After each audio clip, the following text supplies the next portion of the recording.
Assalamualaikum warahmatullahi wabarakatuh. Alhamdulillahirabbil alamin wassalatu wassalamu ala asyrafil anbiya'i wal mursalin wa ala alihi wa sahbihi ajma'in. Nama saya Nur Azhar binti Azlan. Pada hari ini saya ingin membentangkan tentang hadis mu'dal. Sebelum kita ke subtopik yang lain di dalam hadis mu'dal ni, kita kenalah tahu tentang ta'rif hadis mu'dal ni. Apakah yang dimaksudkan dengan ta'rif? Ta'rif ini adalah pengertian. Jadi, saya ingin menerangkan tentang pengertian hadis mu'dal terlebih dahulu. Awalan, ta'rif hadis mu'dal. Kalimah mu'dal min asliha. A'dala yu'dilu i'dalan fahuwa mu'dal ay i'yahu mimma ya'ni su'ubah aw syaqah. In qata'a ittasala al-hadisu mu'dal syadidan lidarjati arrawiyan يجعلهما ثعبا ومرهقا للعلاقة. الحادث معدل في اصطلاح العلماء هو ما سقط من إسناده إسنان فأكثر على التوالي. Apakah yang saya maksudkan sebentar tadi? Pengertian modal ini berasal daripada perkataan a'dala yu'dilu i'dalan yang bermaksud susah ataupun payah. Maksudnya dia tak senang lah kan. Kalau daripada segi istilah pula, hadis mu'dal ini bermaksud apa yang gugur daripada sanad dua orang perawi dan ke atas secara berturut-turut. Dia tak kira lah sama ada gugur tu pada awal sanad ke ataupun pada akhir sanad. Sanian, amsal hadis mu'dal. Khabarna Sa'id bin Salim an Ibnu Jarish anna Rasulullah SAW kana idza ra'ay al-baitu raf'ul asy-Syafi'i.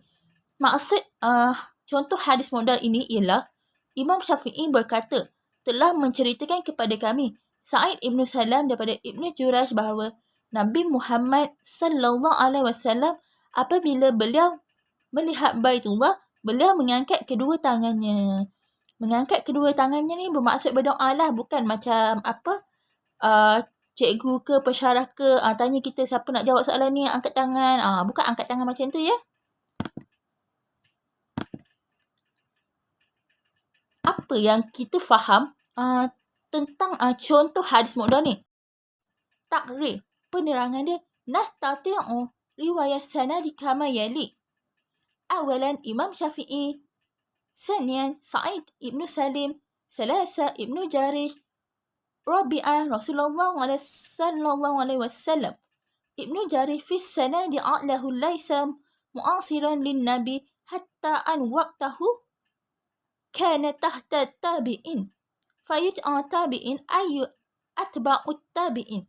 إذن بين الجاريش ورسول الله صلى الله عليه وسلم وسيطا وهما شهابة والتابعين، ولأن هذين الشخصين الصحابة والتابعين يراد ذكرهما في وسط هذا السند، فإن روى الحادث أعلى هو يسمى معدل.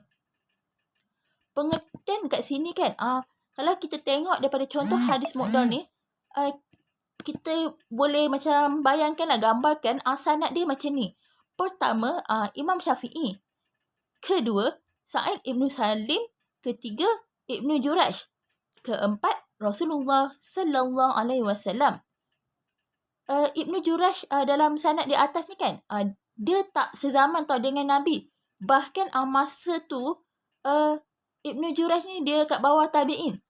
Sehingga kan sampai dia disebut tabi'in, iaitu pengikut tabi'in lah kan.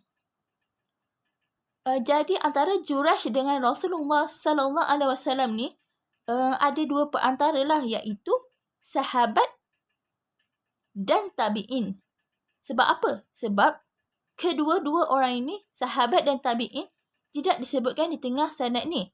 Jadi periwayatan hadis ini disebut mu'dal. Contoh hadis mu'dal yang kedua pula, apa yang diriwayatkan oleh Imam Malik dalam Al-Muwatta dengan menggunakan lafaz balghaw daripada Abu Hurairah radhiyallahu anhu bahawa Rasulullah sallallahu alaihi wasallam bersabda, lil mamluki ta'amahu wa kiswasuhu bil ma'ruf wa la yukallaf minal amali illa ma yutiq. Apakah yang dimaksudkan dengan ayat di atas? Maksudnya, seseorang yang dimiliki hamba berhak untuk mendapatkan makanannya dan juga pakaiannya dengan cara yang makruf, iaitu cara yang baiklah. Dan janganlah berbani mereka dengan sesuatu pekerjaan kecuali dengan apa yang dia mampu. Riwayat Malik Al-Muwatta menurut riwayat Yahya Al-Laythi. Kenapa hadis ni merupakan hadis mu'dal? Hadis atau riwayat ini merupakan hadis mu'dal kerana padanya sanad terdapat 2 orang perawi yang gugur. Tetapi hadis ni mempunyai jalan atau jalur lain yang bersambung lah kiranya. Maksud kat sini dia ada macam bersambung kan. Dia berterusan lah kiranya.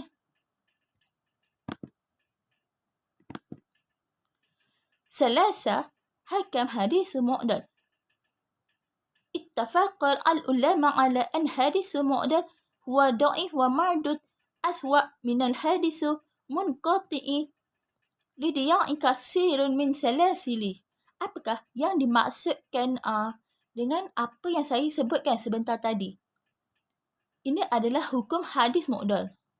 Hukum hadis mu'dal ni kan para ulama ni dia sepakat bahawa hadis mu'dal ni dia adalah dhaif dan mardud. Mardud ni bermaksud ditolak. Dia lebih buruk daripada hadis munqati. Sebab apa? Sebab sanadnya banyak yang terbuang. Yang tak boleh pakai lah. Hadis mu'dal ni adalah dhaif. Bahkan ia lebih buruk daripada hadis mursal. Sebab apa? Sebab perawinya lebih banyak yang gugur di dalam sanad berbanding hadis mursal. Tetapi kan, kalau dia diriwayatkan melalui jalur lain ni yang sama seperti dia atau lebih baik daripadanya, akan terangkat atau sampai ke tahap hasan li ghairihi, dan hadis atau riwayat tersebut diterima.